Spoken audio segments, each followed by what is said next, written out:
Welcome to Luca is a Billionaire, where the only thing I invest in is your answers. In this video, I will explain how to make oat cookies without butter.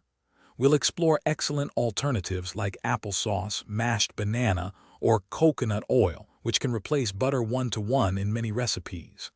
Each substitute brings a unique flavor and texture, so choosing the right one is key.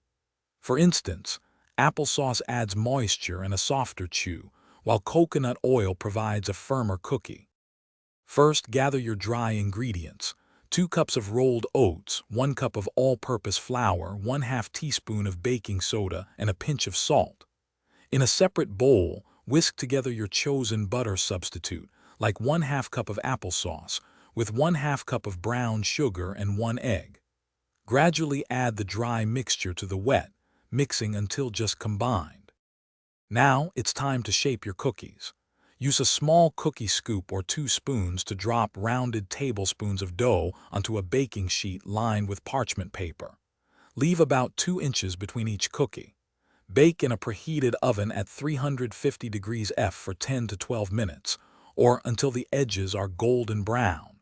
Let them cool on the sheet for a few minutes before transferring to a wire rack. Once cooled, store your delicious butter-free oat cookies in an airtight container at room temperature for up to 5 days. For extra flair, consider adding 1/2 cup of chocolate chips, raisins, or chopped nuts to the dough before baking. You can also experiment with spices like cinnamon or nutmeg to create your own signature flavor profile. Enjoy your homemade treats. Thanks for watching and please subscribe. It's the best investment you'll ever make.